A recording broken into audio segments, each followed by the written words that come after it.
నియోజకవర్గంలో ఆ కుటుంబానిది 40 years political industry. ఆ కుటుంబం ఏ పార్టీలో ఉంటే ఆ పార్టీ నియోజకవర్గ సమన్వయకర్త బాధ్యతలను ఆ కుటుంబమే నిర్వహిస్తూ వస్తోంది. కానీ ఈసారి మాత్రం నమ్ముకున్న పార్టీయే ఆ ఫ్యామిలీకి జలకిచ్చింది. మొదటిసారి నియోజకవర్గ సమన్వయకర్త బాధ్యతలు ఆ కుటుంబాన్ని కాదని కొత్త వ్యక్తికి దక్కాయి. ఇంతకీ ఆ కుటుంబం ఏది? వారి పెత్తనం కొనసాగిస్తున్న నియోజకవర్గంలో పార్టీ ఎందుకు హ్యాండ్ ఇచ్చింది? Let's watch this story. Tammineni Sitaram. రెండు తెలుగు రాష్ట్రాలలో ఈ పేరు తెలియని వారుండరు. సుదీర్ఘ రాజకీయ అనుభవం ఉన్న నాయకుడు తమ్మినేని సీతారాం. వివిధ కేబినెట్లలో పలుమార్లు మంత్రిగా, వైసీపీ ప్రభుత్వంలో స్పీకర్గా పనిచేశారు. ముందు టీడీపీలో ఉన్న తమ్మినేని సీతారాం తర్వాత ప్రజారాజ్యం పార్టీ, ఆ తర్వాత వైసీపీలో చేరారు. అయితే వైసీపీ అధికారంలో ఉన్న సమయంలో ఆయనకు సొంత పార్టీలో వర్గపోరు కొంతమేర ఇబ్బంది పెట్టింది. తమ్మినేని సీతారాంకి పోటీగా అతని నాయకత్వాన్ని కాదని నియోజకవర్గ కేంద్రంలో 3 గ్రూపులు, 3 పార్టీ కార్యాలయాలు కొనసాగాయి. తమ్మినేని నాయకత్వాన్ని కాదని ప్రచార విభాగం జోనల్ ఇన్ఛార్జ్ చింతాడ రవికుమార్ వేరుగా ఒక పార్టీ కార్యాలయాన్ని నిర్వహిస్తే, అదే కోవలో సువ్వారి గాంధీ వేరొక పార్టీ కార్యాలయాన్ని నిర్వహించారు. ఎవరికి వారు వైసీపీ టికెట్ ఆశిస్తూ పార్టీ కార్యక్రమాలు వేరువేరుగా జరుపుతూ వచ్చారు. ఈ క్రమంలో 2024 ఎన్నికల్లో తమ్మినేనికి ఆముదాలవలస నియోజకవర్గ వైసీపీ టికెట్ వస్తుందా లేదా అన్న సందిగ్ధం కూడా ఒక దశలో ఏర్పడినప్పటికీ టికెట్ మళ్లీ తమ్మినేనికే దక్కినా విజయం మాత్రం దక్కలేదు. ఇదే క్రమంలో తాజాగా ఇప్పుడు వైసీపీ అధిష్టానం తమ్మినేని కుటుంబానికి జలకిచ్చింది.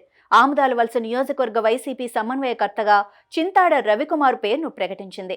తన పొలిటికల్ కెరీర్లో మొదటిసారి నియోజకవర్గ బాధ్యతలు తమ కుటుంబం నుంచి చేజారిపోవడంతో పాటు తమ నాయకత్వాన్ని వ్యతిరేకించిన చింతాడ రవికుమార్ పార్టీ బాధ్యతలు దక్కటం పట్ల తమ్మినేని వర్గం తీవ్ర అసహనం వ్యక్తం చేసింది. తమ్మినేని సీతారాం తన రాజకీయ వారసత్వాన్ని తన కుమారుడు, వైసీపీ రాష్ట్ర యువజన విభాగం నేత చిరంజీవి నాగ్కు ఇవ్వాలని ఎప్పటినుంచో ఆలోచనలో ఉన్నారు.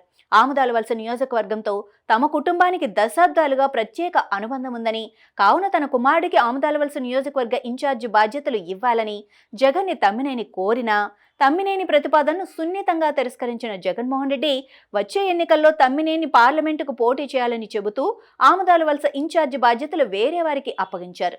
గత కొన్నేళ్లుగా అసెంబ్లీ ఎన్నికలు అంటే ఆముదాలవలస నియోజకవర్గంలో మామ తమ్మినేని, మేనల్లుడు కూన రవి మధ్య పోరు జరుగుతూ వచ్చింది.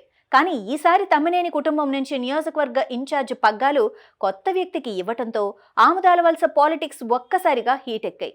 తనను ఆముదాలవలస నియోజకవర్గ బాధ్యతల నుంచి తొలగించటమే కాకుండా తన కుమారుడికి కూడా ఆముదాలవలస నియోజకవర్గ సమన్వయకర్తగా అవకాశం ఇవ్వకపోవటంపై సీతారాం అలకబూనారన్న వాదన నియోజకవర్గంలో బలంగా వినిపిస్తుంది. తమ్మినేని సీతారాం జనసేన వైపు వెళ్తారన్న వాదన కూడా జిల్లాలో జోరుగా సాగింది. మరోవైపు తన కుమారుడు నాగ్ని కూడా జనసేన పార్టీలోకి పంపిస్తారన్న గుసగుసలు కూడా వినిపించాయి. 2 నెలల నుంచి తమ్మినేని సీతారాంతో పాటు తన కుమారుడు కూడా నియోజకవర్గంలో కనిపించకపోవటం దానికి బలం చేకూర్చినట్లయింది.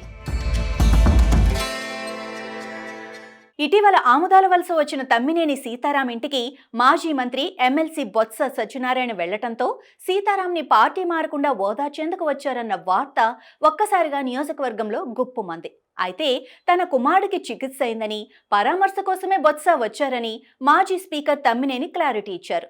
తాను జనసేనలో చేరతానన్న వార్తల్లో నిజం లేదని తమ్మినేని చెప్పుకొచ్చారు. ఎవడైనా జనసేన పార్టీలో చేరతారా అని వెటకారమాడిన తమ్మినేని పార్టీ మారతానన్న వార్తలను తిప్పికొట్టారు. చూడాలి మరి ఆయన ఫ్యూచర్ స్టెప్ ఎలా ఉంటుందో.